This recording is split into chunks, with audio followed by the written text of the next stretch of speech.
Okay, guys, today I'm going to read with you our assigned reading for the week, Eating to Live. So let me just pull that up for us.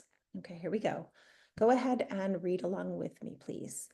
All plant and animal life requires food to live and grow, but we don't all eat the same food.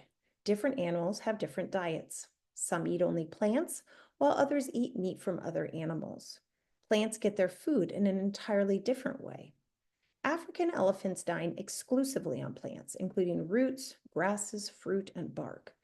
The plants, however, first have to get what they need to grow. Sunlight, water, carbon dioxide from the air, and nutrients from the soil all help plants grow and thrive so they can become someone else's snack. One such delicacy for elephants is the mopane or butterfly tree. These trees grow in hot, dry areas around Africa. The leaves, a favorite treat among the elephants that live near where the trees grow, are shaped like butterfly wings. Because the trees grow in locations that do not receive much rain, the trees have found their own ways to obtain the water they need to survive. When the day is particularly hot and dry, the leaves flap together and close up just like a butterfly in order to minimize the amount of water that evaporates from the leaves. When it does rain, the leaves open up and thrive. Because they're among the largest animals around, elephants require a lot of veggies in order to survive. In fact, an adult elephant can eat 136 kilograms of them in one day. That's roughly the weight of one professional football player. For these elephants, it can be tricky to find all that food, especially when there's a drought. A drought occurs when a place doesn't get sufficient amount of rain. Because plants need water to survive, they may struggle to grow at times like these. Some plants that live in areas with little rainfall rely more on sunlight, soil, and air, and less on water in order to survive and grow. However, plants that typically require more water won't thrive in a drought, which can leave African elephants and many other plant-eating animals without the food they require. Have you ever heard the expression, an elephant never forgets? There's some truth in that. Elephants do have long memories. When there's a drought, the youngest will look to their mothers to lead the way. It's an intelligent strategy. Elephant mothers, the leaders of their herd, have likely experienced other droughts in the past. Because of this, they usually recall the best places to go to locate what the herd needs. Bottlenose dolphins, found in waters around the world, often eat fish as their source of meat. According to scientists who observed these animals off the Florida coast, some of the dolphins have a strategy for catching fish. They work together in groups, with individual dolphins taking on specific jobs. One dolphin will serve as the driver, swimming at a school of fish to force them in the opposite direction. The other dolphins will wait in line to receive the oncoming school. When the dolphins and fish come together, the dolphins will force as many of the fish as they can towards the surface of the water. The fish are easier to catch there. This type of teamwork, scientists say, is pretty unique among animals. Some of the fish that dolphins eat dine on phytoplankton, while others dine on smaller fish. Phytoplankton get nourishment from sunlight and nutrients found in the ocean.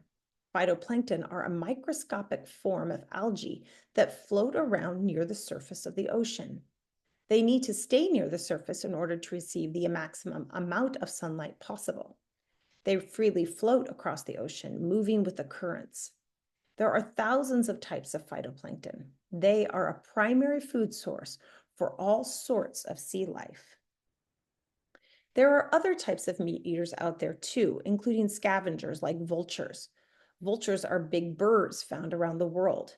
They find meat that's lying around, kind of like leftovers in a fridge. When they swoop in and take it, this often means picking at what another animal left behind. While it may sound gross, scavengers like this play an important role in their habitat. By eating this meat, which may be rotting and full of germs, vultures prevent disease from spreading and infecting other animals. But no matter what their diet includes, all animals and plants need water to survive.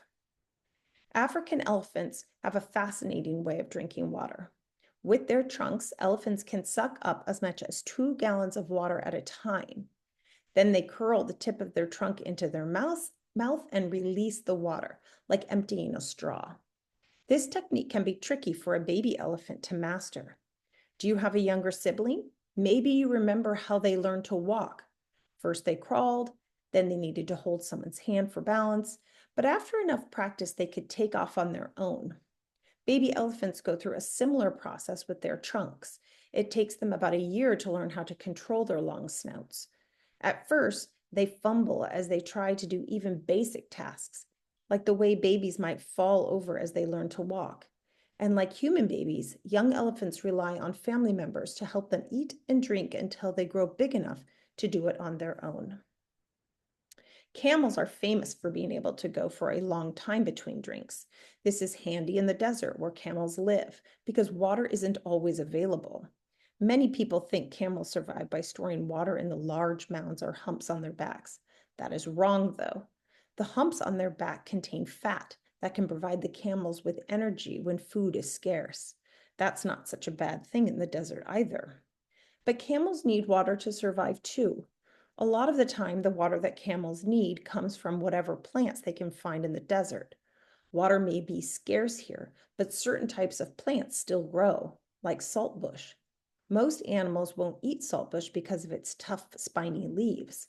The shape of its leaves help the plant conserve water in the hot, dry weather. The plant needs salt to grow.